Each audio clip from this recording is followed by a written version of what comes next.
Well, it is great here to be with you. I should probably start off by saying the only reason most people invite me back is they didn't understand what I said the first time round, and they're thinking maybe second time round, maybe it'll make sense.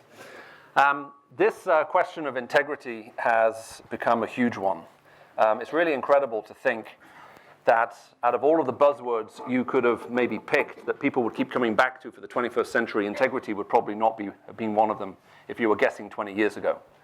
I'm sure all of you read papers every day. The paper I like to read every day is the Financial Times. And it's almost impossible not to read the FT and on every single page see some story somewhere connected that has something to do with integrity somewhere in it.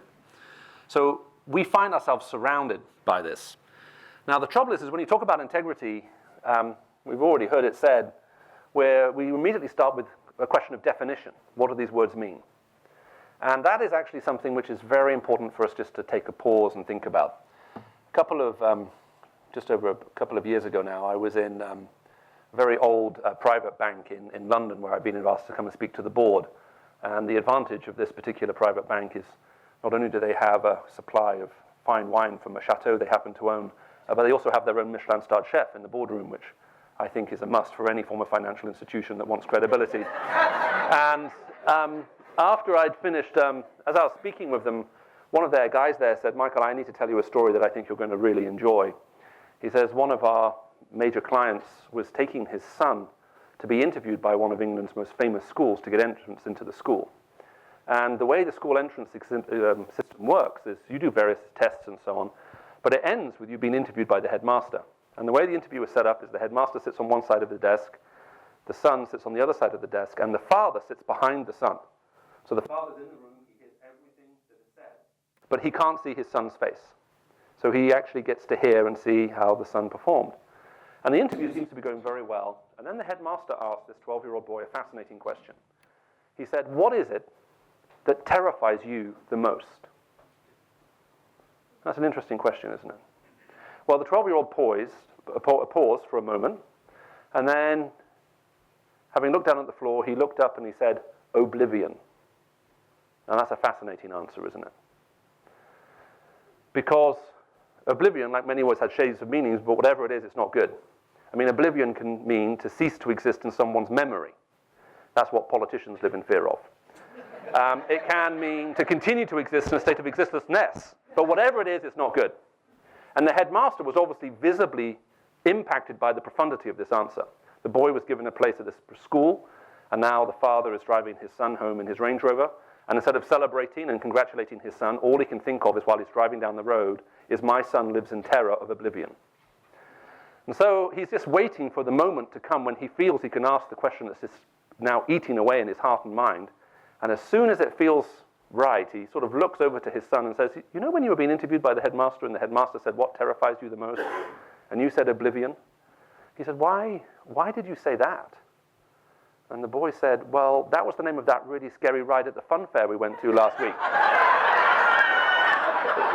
So, you see, what happened is the headmaster detected a profundity in that boy's answer that actually wasn't there. And very often we ban words around. We think we know what we're talking about, but we've never actually agreed on what it is. Now, because of my background, I get to speak in a lot of different financial institutions around the world, and very often you'll see the word integrity appear in their brochure, sometimes even translated into part of their motto, into Latin, integritas, in order to give it more gravitas.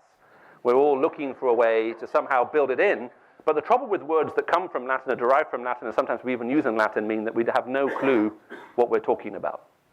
Now, if you were to pick up the Oxford English Dictionary and look up the definition for the word integrity, the version I have actually starts with a whole series of negative definitions.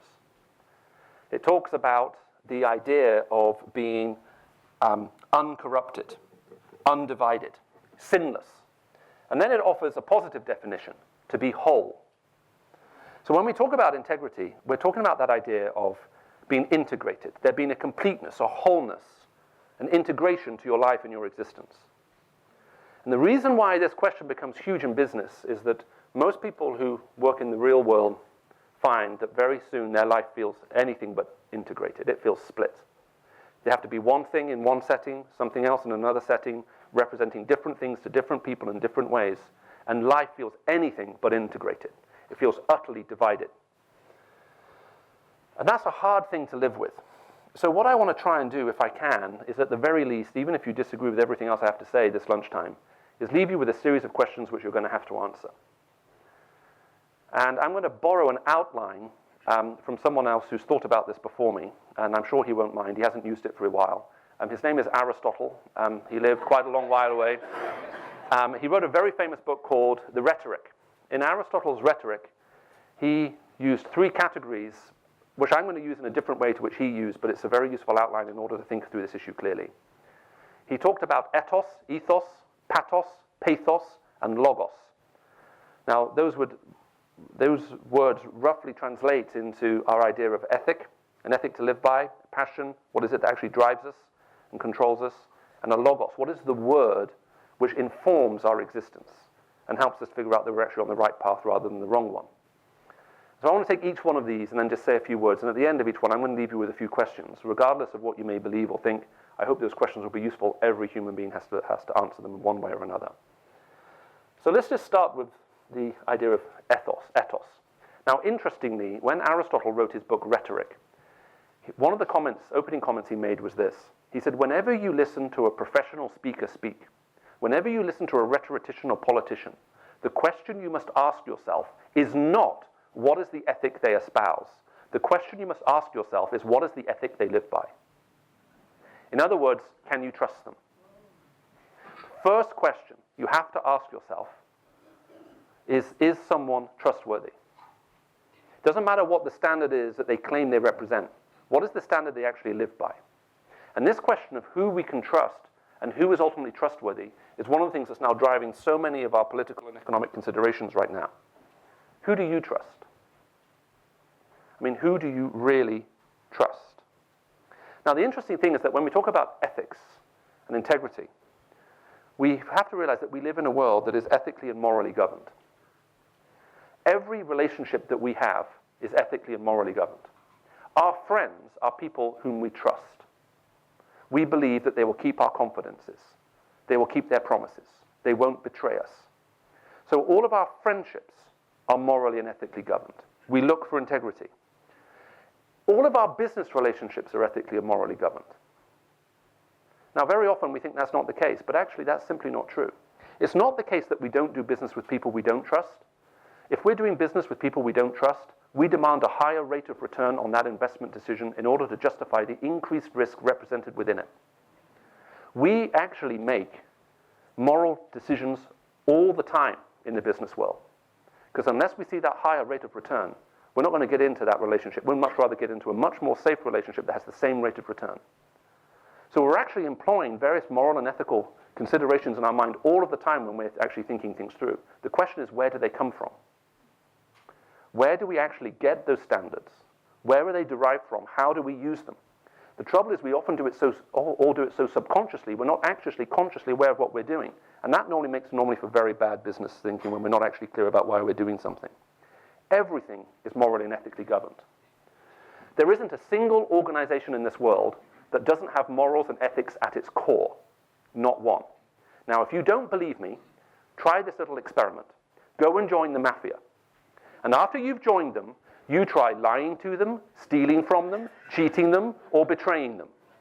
You will discover they have a very highly developed sense of what is right and wrong, and their compliance department is unlike any other you've ever encountered in the world. The question is not, is there a moral and ethical center? The question is, how far does it extend? Within the mafia, those moral and ethical commitments are absolute, and they extend only within the circle of the family. Within the family, it's absolute and inviolable. You violate it there, you're literally finished. But outside that circle, you can do whatever you want. The question isn't, is there a moral and ethical center to our existence? The question is, how big a circle do we draw? Is it around just ourselves? Is it around the family, the corporation, our country, the world? The question isn't, is it there? The question is, how big a circle do we draw? All of our relationships, no matter how we look at it, are governed by these things, and we simply can't escape them. Now, a little while ago, I saw there was a very fascinating TV series called Lie to Me. I don't know if any of you saw it. It was based off the real-life research of an Oxford University, a guy who did his doctorate at Oxford called Dr. Paul Ekman. And what Paul Ekman realized is that when all the jet lag and travel, what Ekman realized is that when anyone lies to you, there's a universal expression on face, which has nothing to do with culture, background, or anything. And if you can learn to read those telltale signs, you can figure out when someone's lying to you. Now, he makes a lot of money right now advising security agencies around the world and also some very well-heeled businesses how to spot those lies, because that's very important information. Now, as you would imagine, if you're interested in this kind of thing, his research was actually made into a TV program called Lie to Me. And I loved this TV program. It made you think, it was challenging, and then it was cancelled after 2.5 series. I was actually speaking in the US a little while ago, and I mentioned how I gave the illustration, and I said, and then it was cancelled after 2.5 series, and afterwards, a guy came up to me and introduced himself. He said, "Hi, I'm with the network that commissioned and financed that show." And I said, "You are?" I said, "Why did you cancel it? I love that show." He said, "Well, the problem with that show was it only appealed to people who really wanted to think when they're watching TV, and there aren't that many people, so there was just no money in it." This just goes to reinforce one of my own pet personal theories, that the total amount of intelligence in the world is fixed, but the population's been growing. And anyway, what Ekman does, as you would imagine, is having spent his whole life thinking and researching how to detect a lie, he's also given some thought to the consequences of what happens when we do lie. And here's one of the things he actually wrote. He says, "Trust is a matter of faith, that the person who you trust won't exploit that trust. Intimacy in close working relationships, romance, and friendship requires, and in fact depends on trust. Yet it is well known that the last person to realize that he or she is being betrayed is the person suffering the betrayal. Why? Because the betrayed person's trust blots out the recognition of any signs belying that breach of faith, all the signs that everyone else so easily picks up on. We don't want to learn that our trust is being betrayed, that the person we hired is embezzling, that our children are stealing money from our purses. It is terrible to discover that our trust has been misgiven. Consequently, most of us willfully avoid any clues to its discovery. Once trust has been betrayed, can it ever be restored? Not always, and not by everyone. Even when the betrayal is forgiven and the betrayed does not want to give up that relationship, it may be very difficult to ever completely trust again. And that is the price of pain about very serious matters. That is the price of lying about very serious matters. The loss of trust that may never be restored. Suspicion, on the other hand, the opposite of trust, undermines relationships and results in the suspicious person's misery. Let me say that again. Suspicion, on the other hand, the opposite of trust, undermines relationship and results in the suspicious person's misery. All of us face choices about trust. Do we, based on faith, take the risk of being misled by trusting? Or do we take the risk of not only disbelieving a truthful person, but never being able to establish close connection because of chronic suspicion? I think it's very insightful what he says. Every relationship that we have is governed and driven by these questions of trust. And they're all morally and ethically informed. We're looking for people of integrity in our relationship. We'll far do business with them. And none of us would entrust our money to anyone to handle on our behalf if we felt there wasn't some integrity on their side that we could trust them to. Now the trouble is when we extend this into the business world, we then ask the next question, which is this: yes, but look, can I afford to be moral? You need to understand the business I'm in. Well, if you explain to me the business you're in, and you tell me a little about the market, and I do some research, I can get my calculator out, and I can cost you exactly how much it will cost you to adopt a compliant, an ethically compliant position in whatever business you're in. There is a cost to compliance, and the compliance is high. But the cost of failure can be catastrophic. In 2001, for those of you who can remember back that far, in 9/11, after the terrorist attacks in New York, stock markets around the world collapsed. Now, what not many people remember is that by early 2002, they had largely recovered. Now, a couple of months after that, we had the scandals of WorldCom, Enron, and that kind of stuff. Any of you remember that? The markets around the world fell further and faster after the moral scandals of Enron and WorldCom than they did after the terrorist attacks of 9/11, telling you that what the market feared the most was not a terrorist attack from without, but a moral collapse from within. It raises fundamental questions about who we can actually trust. I can remember speaking at a bank that has one of the world's largest private clients bases in the entire world, and they asked me to come and spend a week for them speaking to their global head of investment, their global head of risk, and 8 of the largest private clients they actually have in the world. And after the second or third day, one of these guys put up their hands and said to me, because the market was still quite low, when do you think confidence to the market will return? And I can remember thinking, I felt proud this guy was asking me for investment advice. He makes more money every second than I earn every year. So I said to him, well, let me give you a simple answer to that question. If you believe the kind of moral ethical failure that we've seen is a one-off, confidence will return fairly soon. But if it's endemic, then we have a major problem on our hands. And all the color drained from everyone's face in that room. And one word immediately popped into my mind: sell. Now the time to get out of this. You see, the cost of compliance is high, but the cost of failure is utterly catastrophic. It can completely destroy us. It can destroy us as individuals. It can destroy our families. It can destroy corporations. It can even bring down countries. What is the ethic you live by? Who do you trust? And where do you get those ethics from? We all have to be able to answer those questions. Now, secondly, pathos. What is it that motivates you? What is it that drives you? What is it that gets you out of bed in the morning and actually makes it worthwhile for you to do what you're doing in the first place? Now, we very often talk about being successful in this world, and that's a goal. But the question is, successful at what? As the Roman Catholic thinker very carefully put it, G.K. Chesterton, he said, look, a millionaire is successful at being a millionaire, and a donkey is successful at being a donkey. Whenever we say something is successful, we're simply saying it is. Something is successful at being at whatever it is. So the question is, how do we define that? Now, I'm not actually speaking from it now. I have it with me. I have one of these little new iPad Airs. I absolutely love the little thing. My wife's hoping one for her birthday, but I believe it's all important we learn to live with a sense of disappointment. And let's supposing you see me speaking from my iPad, which I'll probably be doing on Sunday morning in the church I'm speaking in, and you come up to me and say, oh, Michael, are you enjoying using that iPad? Do you have any success with that? And I say, you know what? It's incredible. I love this thing. I own a small coffee shop in Oxford. And do you know the most common order in the coffee shop we have in Oxford is 2 medium-sized cappuccinos? And the iPad Air is the precise size it needs to be from which to serve 2 medium-sized cappuccinos. I'm buying one for every single one of our waiting staff, and from now on, every cappuccino we serve will be served off one of these iPad Airs. If that was my response to your question, are you having any success with that?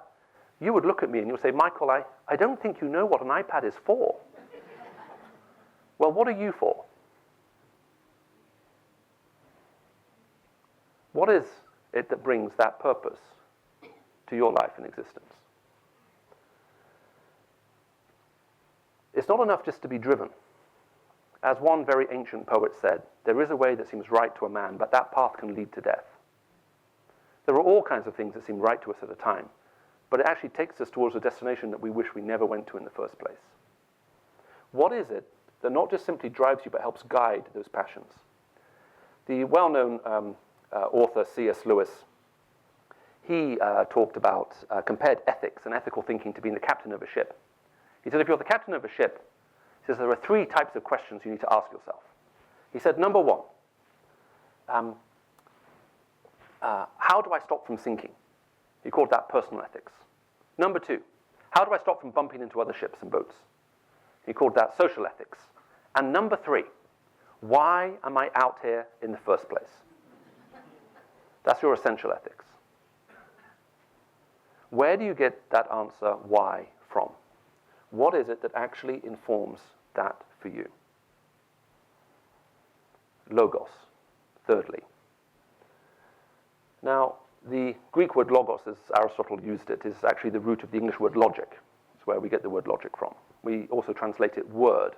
If you've ever been to church at Christmas time and you've heard in the beginning was the word, and the word was God and was with God, that's the word logos. Now, it's more than just simply word. It is about word, it's about logic, it's about meaning. What is it, and what is the word, if you like, that informs your life? If you're going to answer this question about pathos, and you're also going to answer the question about ethos, at some point we're also going to have to try and figure out what is the word over our life and in our life that somehow infuses all of this with meaning in the first place. Now, in the past we used to talk a lot about vocations. Now we talk about professions. Now, there are some people who try to make distinctions between professions and vocations, and I'm not particularly interested in that debate. The sad thing about losing the word vocation is the idea of vocation it entailed the idea of calling. It entailed the idea that it may actually be some kind of purpose for you and me that if we fulfill, actually brings that completeness to our existence. Which is why an understanding of vocation and calling is so important.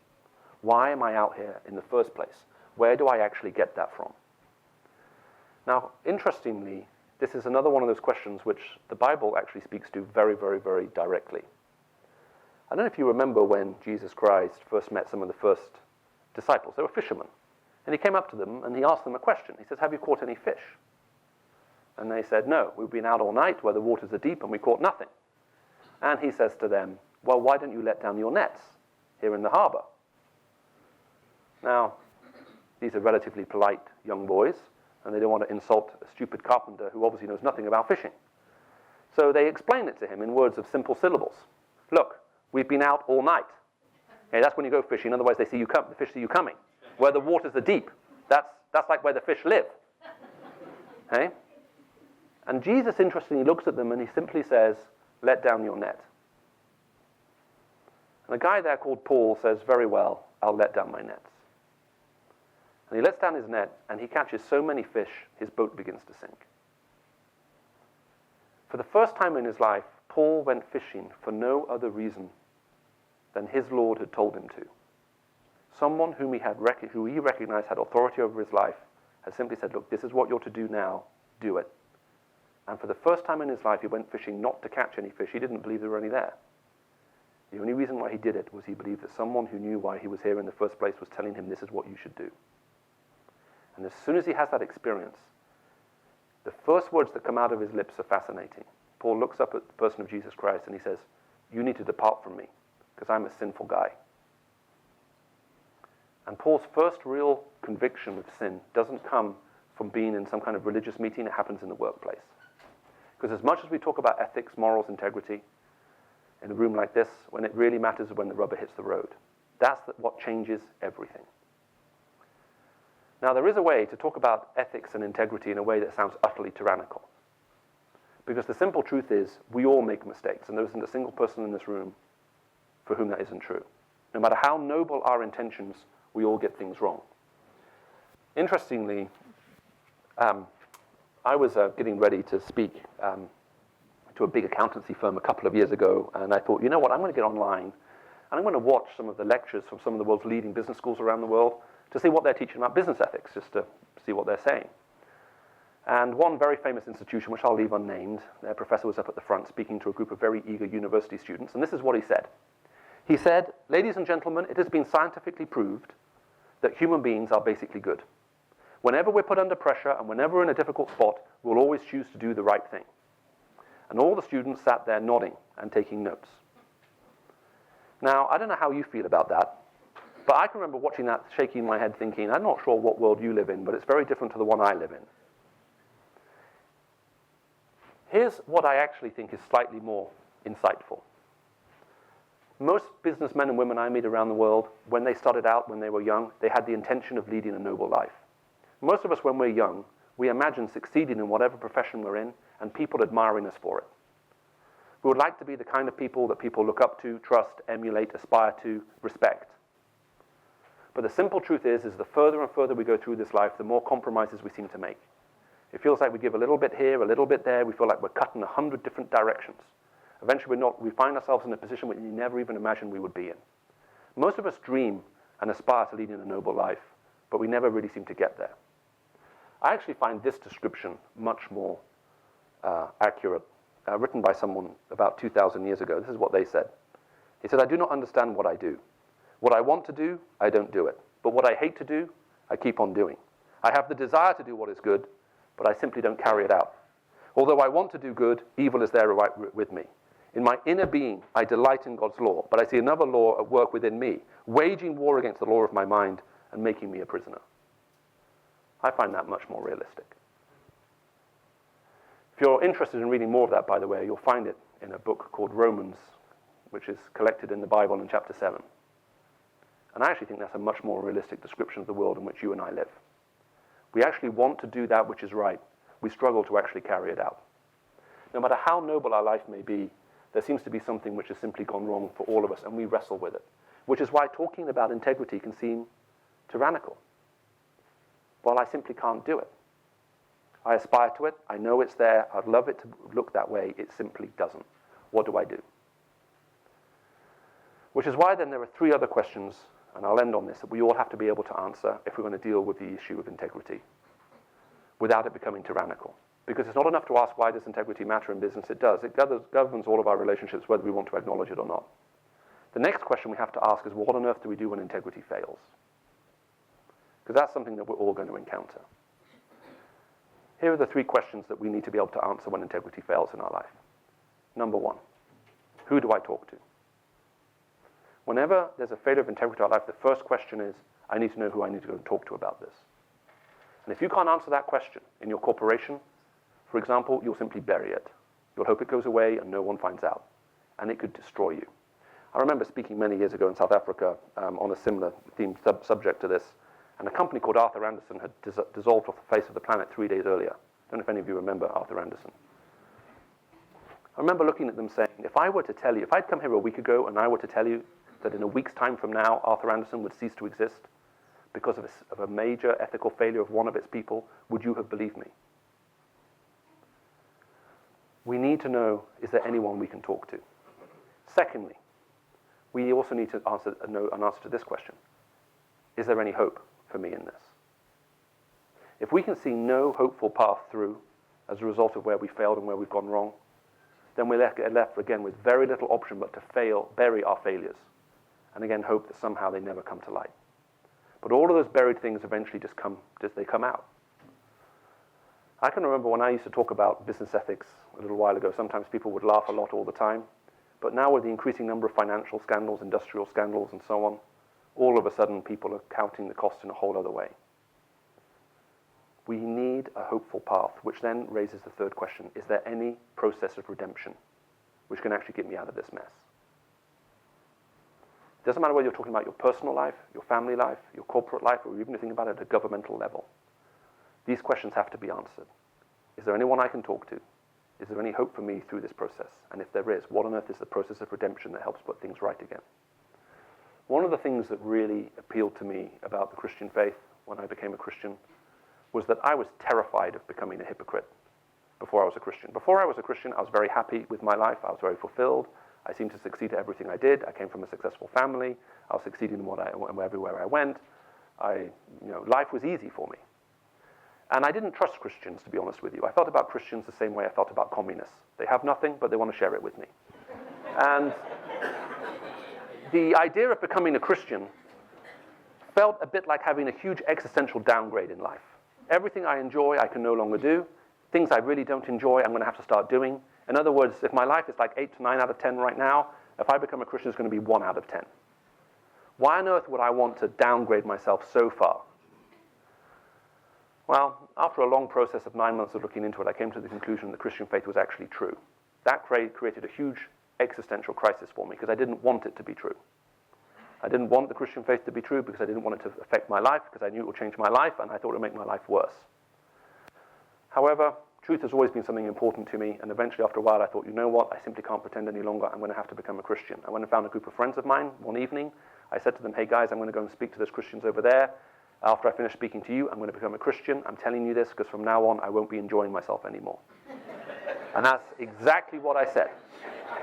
And as I went over and found this group of Christians, it honestly felt to me like I was about to sacrifice on the altar of truth my only shot for happiness in this world.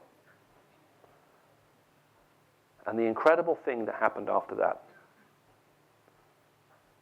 was just finding this incredible sense of forgiveness and peace with God as soon as I made that decision. Because we've all messed up in our life. There's something wrong with all of us. It doesn't matter how noble we try to be.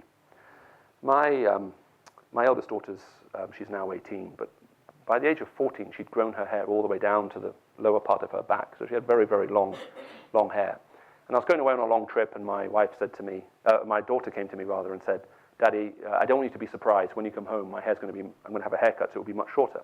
And I'd often, complimented on her hair, so, okay. I knew things were going to be dramatic when I landed at Heathrow, and as I was getting into the car that was going to drive me home, my wife rang me and said, Michael, when you get home, you're to say nothing to Lucy, apart from, she looks beautiful.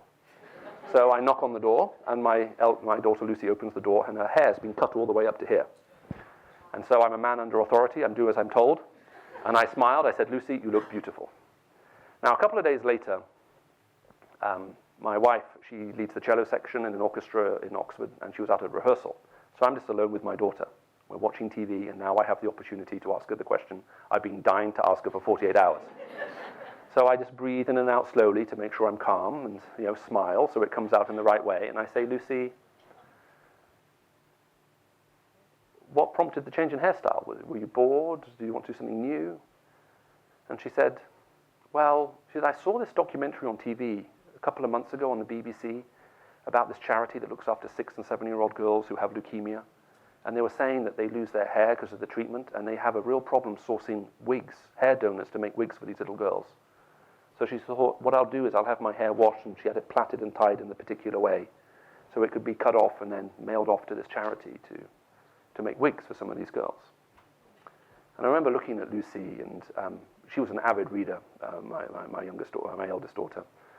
And I said, Lucy, do you remember reading Little Women? And she'd read Little Women. And there's a scene in that book when the eldest daughter sells her hair to buy a train ticket for her mother so her mother can go and visit her father who's dying in a military hospital thousands of miles from home. As the mother takes the money from her daughter, she looks at her daughter and says, your hair will regrow, but you'll never be more beautiful to me than you are right now. And as Lucy told me what she had done, that seemed to be the only fitting line that I had for her. And I said, Lucy, do you remember the line from that book? And she said, yes, and I just repeated it to her. And the incredible thing about the human condition is not that we never see anything good in anyone.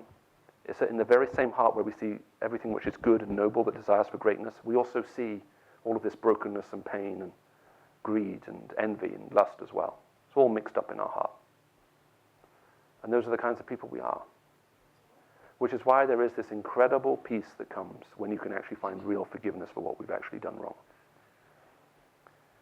So there is a way of talking and thinking about integrity which is utterly tyrannical if there's no hope of redemption from when we actually mess up and get things wrong. And that's, for me, one of the most powerful and compelling things about the Christian gospel. It allows us to be honest about our failures and then to figure out how on earth we can both find personal peace and then actually work towards a bigger reconciliation and rescuing a situation that's gone terribly wrong without having to live with trying to cover everything up all the time and keep everything hidden. Integrity matters. It governs all of our relationships. And no matter what you believe or whether you even agree with the conclusions I've come to today, at the very least, I hope the questions I've asked have been helpful for you, because we're all going to have to find a way to answer those questions one way or another in our lives. I think we're going to go into a time of general Q&A, but just one last thing, because I know some of you will have to move on and leave. If you are interested in pursuing some of these questions and you want to go deeper and further, then I just want to let you know that something called an Alpha course has been put on and arranged. If you want to find out more, I know Bishop Nick, who is down here at the front, will have information about that. We'll be able to give it to you. So please do speak to him about that. You all know me as Nick. I call him Bill sometimes. I did last night several times from the platform. Just my personal affectionate nickname for him. But Nick to the rest of you. And it's an opportunity to get together once a week, hear a short talk, have some food, and then discuss some of the questions which actually are the most important in life, which are about our meaning, purpose, direction, and why we're actually here, and how we actually make sense of the world in which we live. And so if you're interested in going to that, go along, give it a go. You will not be disappointed. Do we have a question? Or? Yes, I had a question. Yeah. Fantastic talk, by the way. But I realized at about the age of 18 that I had this incredible knack for picking stocks. Whatever stock that I said buy was a key to short sell. Right. They were all going to fail. So, I realized this quite early on, and began doing this professionally. Yeah. And until one day, one of my employees came in, and he had the stock we had picked is to quote unquote buy, which translates as short sell, was Iridium, the global satellite telephone network. And he was going around on this tip and telling everyone who had wronged him to buy Iridium stock so that they would lose their money. Yeah. And he didn't see anything wrong with that. As far as he was concerned, he had been wronged, and he was just setting things straight. And so so I'm trying to explain about integrity, and he believes that he has integrity. Right. So how do you get through to someone that just is blind to this kind of thing? Okay, so you're saying because he felt wronged, he was happy to go and give this wrong tip to everybody else. Right. Wow. Okay, we were talking about this a little bit yesterday, actually, because what you're talking about is what's called victim culture, and it's basically taken over so much of our thinking in this world. If you feel that you've been victimized, if you've been wronged, the nice thing about it is that you feel that you can do terrible things to other people and they deserve it. That make sense? In other words, you deserve everything I did to you and you deserve even more. So when you feel victimized in your heart, it justifies feelings of anger and hatred towards other people because they deserve it. So on the plus side of feeling like a victim, if you get angry with people, irrationally angry, and you do stupid things, you normally wake up the next day feeling a bit bad about it. But if you feel victimized, you wake up the next day feeling great about it because they got what they deserved. So that's about the only plus. The problem is that when you've been victimized, the mentality that takes over is this. You begin to think that everything that I'm doing is rationally explicable through love and being right, self-righteousness, and everything that you do, if you disagree with me, is only explicable through hate. So you step in to correct that person at that point. They don't interpret it as, gosh, I'm wrong, I need to change. They interpret then your attempted correction as, you don't understand and you probably hate me, which makes the situation even worse. So when you're dealing with a victimized culture, what you have to try and do is reinstill a whole different mindset. Now, if you want to, I can send you a link to a talk on this for about an hour. But the three most powerful words in the English language right now are, I am offended. So if any of you want to send your HR department into a spin in whatever company you're in, just go back and say, I'm very offended about something, and you'll see all the color drain from their face. Because that's the cardinal sin. That make sense? You can't cause that. You can't cause offense. So we've weaponized our emotions. Yes? And anyone, therefore, who violates how we feel, in terms of what we think and feel should have happened, then is deserving of all the firepower that we can actually give back to them. And it makes for a very unstable situation. What you have to try and help that person see is that whatever wrong they have felt, and whatever wrong they have done, that doesn't justify the wrong that they now want to actually do to someone else. Now, the reason why, without going into too much detail, why this is so catastrophic is historically in the past, we used to talk about honor cultures and would encourage people to act with honor, and we respected people who acted with honor. And we also talked about dignity cultures, where the goal wasn't so much to defend your honor, but to act with dignity. And normally, most cultures in the world could be analyzed through, they either want to preserve their honor or they want to act with dignity. In an honor culture and in a dignity culture, you take responsibility for your response. Does that make sense? Someone's done something wrong to me. The question isn't, how do I wrong them? Someone's done something wrong to me. The question is, how do I respond honorably? How do I respond with dignity? Does that make sense? In a victim culture, if you have been wronged, you don't think about honor and dignity. What you think about is how you can simply get revenge. So that's basically what's going on in the mind of that person. The trouble is it's going to destroy them.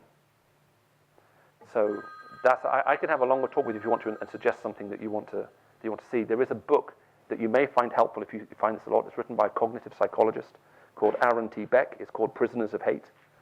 It was published in 1999, and it actually looks at this phenomenon, which has now become a global issue.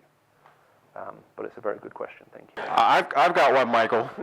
So, is it possible to get to the same place without Christianity as far as morality and ethics? Oh, I think everyone in the world develops a sense of morality and ethics about what we think is right, what we think is wrong, and how we should act. Where things get hard is what do we do when we fail. Now, what the Christian faith has something very unusual to speak to, therefore, is when we fail when it comes to systems of morality and ethics. So, look, most cultures in the world are going to ask us to aspire to something. Does that make sense? Some form of better behavior, some kind of standard, something that we should actually do. And some of those things you find are fairly universal. Does that make sense? In terms of how we may need to treat people and what have you. Most cultures condemn stealing, for example, regardless of whatever their other beliefs may be. The problem is how do you handle failure? And at that point, there are only a series of things which are available to you. One is, well, you somehow try to earn your way back in. The second one is you seek forgiveness, but outside of the Christian faith, forgiveness is earned. So let me give you an illustration. Let's supposing, after the gentleman's first question at the back, he asked me his question, and I publicly insult him. I say, what a stupid question. Can't believe you asked such a stupid question. You have the intellectual capacity more commonly associated with forms of pond life invisible to the naked eye. Let's suppose that's my response to him. And in case you're wondering, that's from a British TV program called Blackadder that was popular a long time ago. And let's suppose that's what I say to him, and for some reason he takes it to be insulting. And I just move into the next question, and then after about 5 minutes, my bottom lip begins to quiver. Okay? And I hold it in, and after everyone leaves the auditorium, as I walk out, I pat him on the back and I say, hey, please forgive me, and I walk out the door. Now, if that was you, if I insulted you publicly in front of everybody, and as you were leaving, I pat you on the back and say, please forgive me, and walk past you, would you forgive me? Be honest. No. Okay, let's suppose I publicly humiliate you in this audience. And then after a few minutes, I break down into uncontrollable sobs of tears on this stage. I crawl off the stage, and on all fours, I come around to where you're sitting, and I clasp onto your ankles. And through sobs and cries, I beg for your forgiveness in front of everybody. Now do you forgive me? And I see you're quite hard to please, this group. The answer is, you will forgive me when you think I have suffered enough for the wrong I have done. That makes sense? When there's enough angst, when there's enough pain, when there's enough emotional upset, maybe something bad has befallen me. I've lost my health, I lost my job, I've got some kind of embarrassing disease. But when I've suffered enough, does that make sense? Then I've earned it. Now you forgive me. In every culture of the world, forgiveness is earned. So either we earn it by paying it back, or we earn it through our guilt. Does that make sense? In order to be forgiven. But in the Christian faith, it's totally different. Because you can't earn forgiveness in the Christian faith. What is unusual about the Christian faith is that God is offering forgiveness to us even before we realize we've done something wrong. In other words, the message within the Christian faith isn't if you come and beg God and cry a lot, he may forgive you for all the bad stuff you've done. He already knows all the bad stuff you've done. He decided to come into this world and rescue us and pay the price for us to be forgiven and offers us forgiveness as a gift even before we thought of asking for it. And therefore, you only can receive it as a gift. We talked a little bit about this last night. And so that's one of the big distinctives within the Christian faith, is that even your forgiveness, that makes sense, it can't be earned. But it is something which is offered. The incredible thing is that when you encounter this kind of reconciliation, it changes the way you want to live. So coming back to my personal story, after I got converted and became a Christian, 24 hours later, I was with a woman who was one of the reasons I didn't want to become a Christian in the first place. She was this 6'1" model, and I was pretty sure that my plans with her were going to be altered by God if he actually existed. And I walked into the room where she was, and she looked at me, and first thing she said was, Michael, you're different. Something's changed. What's happened to you? And I said, well, I'm not sure I can explain it. And so she said, well, try. So I said, I became a Christian yesterday. And she looked at me and she said, well, what on earth does that mean? I said, I'm not sure I can give you a very good answer right now. All I know is I'm not the same person I was before. So she leant forward, looked me straight at in the eyes, and said, do you want to sleep with me? Now, I've been unsuccessfully trying to woo her for the last couple of months. So as soon as she asked the question, I remember sitting back in my chair looking at her and saying, if you'd only asked me 36 hours ago, the answer to your question would have been yes. I said, but today, the answer to this question is no. And as I said no, the strange thing was I wasn't at all disappointed with my own answer. So there is something about receiving this form of forgiveness that is very transformative in your life. It doesn't simply change what you feel you have to do, it changes what you want to do.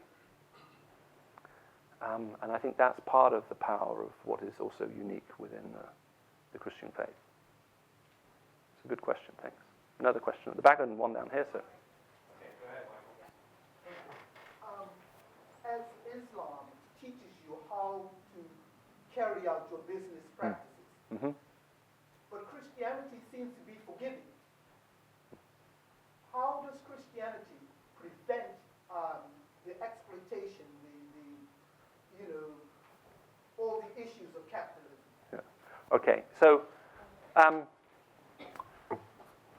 gosh, I mean, there's a lot of things built into that question.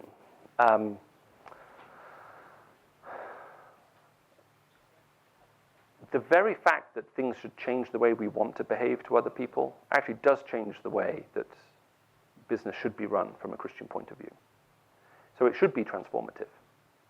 And there are all kinds of things which actually are very important, which we ignore, which if we ignore, we get into trouble with. I'll give you an example. In the early parts of the Bible, in what Christians call the Old Testament, all of that's governing God's dealings with Israel. Israel's an agricultural economy.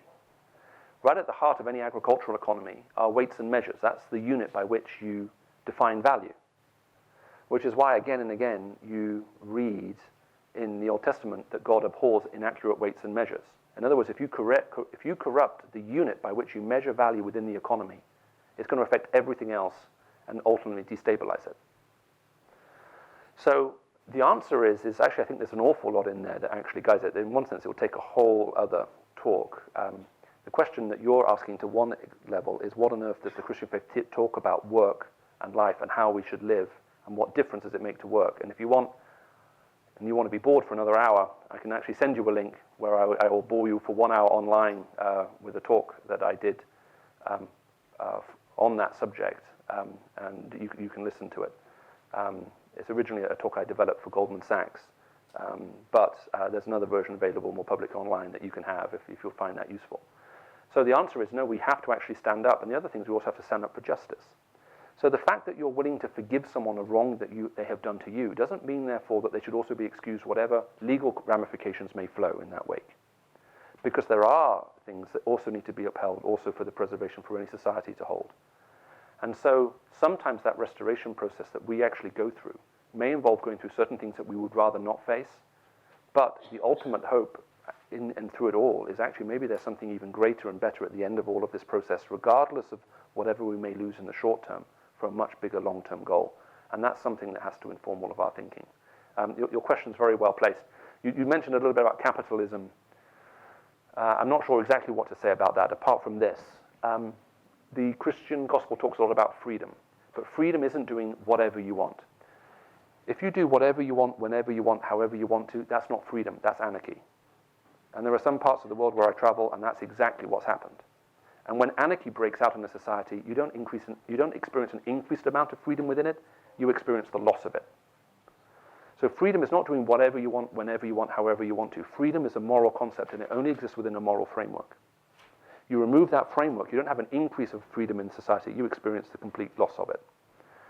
Now, what we try to do with our legal regulation within even capitalist systems, therefore, is we make moral promises enforceable. That makes sense? Contract law, in one sense, is nothing more than saying, hey, if you make a promise and someone relies on it, and you both agree, that promise is going to be enforceable.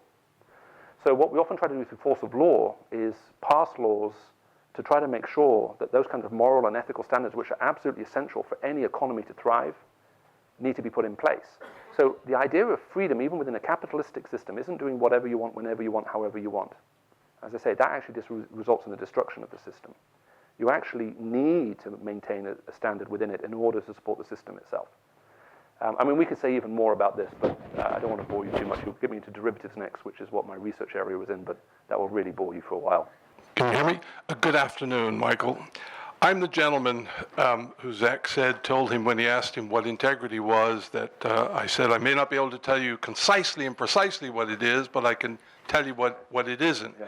And just so you'll know and everyone else, I was reaching to try and say something profound, but I was actually grocery shopping, and I wanted to move on quickly as well. We here in Bermuda have a saying, perhaps you're familiar with it. People go along to get along. You go along to get along. It's much like fences make good neighbors as well, particularly in a place as small as Bermuda.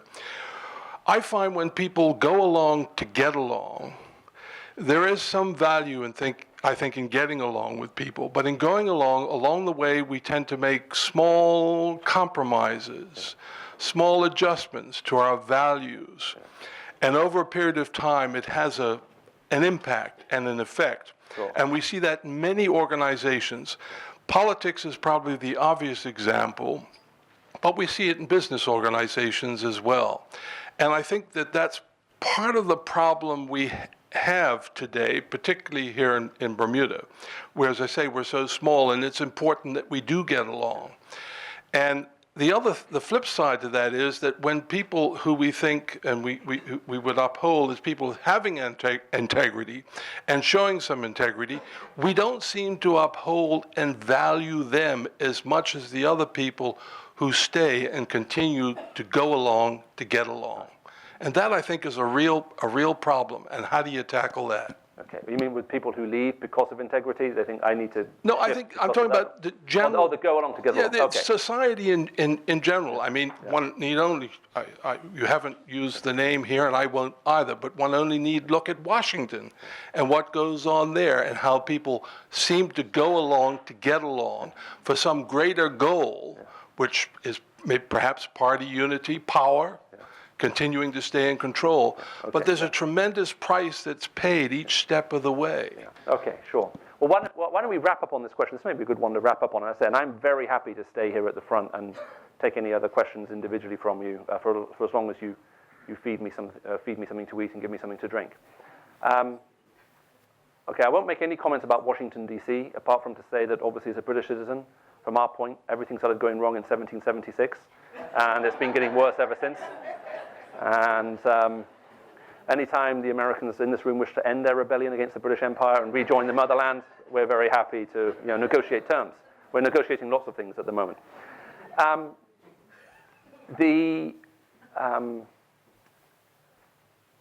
We very often think that compassion and conviction are enemies of each other. And that's simply not true.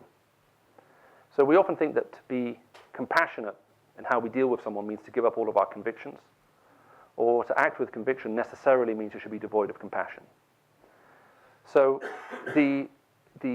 one of the challenges with the go along to get along kind of mentality is very often lots of small things get buried, but they end up at some point all coming out at once in one huge go, which is very disorientating for the person who you've been getting along with, because it suddenly sounds like they did something very small and now all of a sudden you fly off the handle.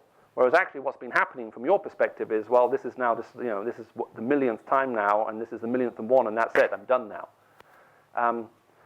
So one of the things that we have to work very hard on in any society is how on earth do we actually learn to actually bring up areas of difficulty, but also with compassion in a way that helps preserve relationship. And we've lost that. The trouble is that we've come to define civilization as, in a way that we define civilization by what we agree on and how we handle and how we all hold together with the same line. But the true hallmark of civilization isn't how it handles agreement. The true hallmark of a civilization is how it handles disagreement. And that's what we've lost right now. We're losing the ability to disagree well with ourselves and also remain friends. So what I will say about Washington, D.C. is on one of my trips over there several years ago, the guy who was looking after me was at that time chief of staff to one of the presidents, and afterwards took me out for a dinner. And we sat in a restaurant, and I said to him, you've obviously been in D.C. for a while. And he said, yes. I said, what's the biggest difference? And he said, if you came here 20, 30 years ago and sat in this restaurant, he said, you would have seen very senior, high-powered politicians from opposite ends of the aisle who've been beating each other up in Congress or the Senate, sitting here with their wives, laughing and joking together over a glass of wine. He says, today, we're scared to do that because we'll be accused of selling out or compromising or accused of some kind of conspiracy. He says, we can't handle that anymore, so we have no contact with each other whatsoever. So I said, well, that's a problem then. It means if you don't know each other as friends, and you have no connection outside what happens in that debating chamber, then how on earth do you ever bring any form of peaceful resolution to anything? This was 10 years ago. And the guy said, it's getting worse. I don't see much hope right now. So the idea of getting along is very important. So to get along as a person means I need to affirm you as a person, as a human being. I can connect with you and have fellowship with you and talk with you about all kinds of things. But there may still be some sticking points between us where I'm going to have to say, no, I don't actually think that's right. I think that's wrong. I don't know what the demographic in this room is. But let me move it into a slightly different thing, see if it makes it even clearer. Most of us are so desperate to be liked and loved in this world, we go around projecting an image of ourselves to other people. Right? The trouble is that people fall in love with the image, not with the reality, which is why you can be very rich, very powerful, very popular, and very lonely. Because people only have access to the image around you. They don't get to know the real you. The people who know the real you, all your weaknesses, your failings, that bad side to your character, the people who know you that way and that they love you and they're your friend, those are the closest relationships you have. It's not because they approve of everything you do or agree with everything, but you know they actually value you, even though there are some fundamental points of difference between you. Those are the closest friends you can have. And so we're living in this increasingly lonely world because people don't know how to build those kinds of friendships anymore. So it's not a question of constantly blurting out to people difficult and awkward things and making everyone feel things. It's a question about trying to build a relationship within which is strong enough, does that make sense, so that you can raise some of those things, so they don't all simply pile up and then explode in a very disastrous way. And the practice of forgiving others then becomes part and parcel of it. Okay, so it's a very great question. You've done very well. You've all been here for a very long time. Some of you even have work to do. So I want to thank you again for giving me a hearing. I'm loving being here in Bermuda. It's been very kind. I hope this has been helpful to you. And thank you very much for the invitation to be here. Thank you very much.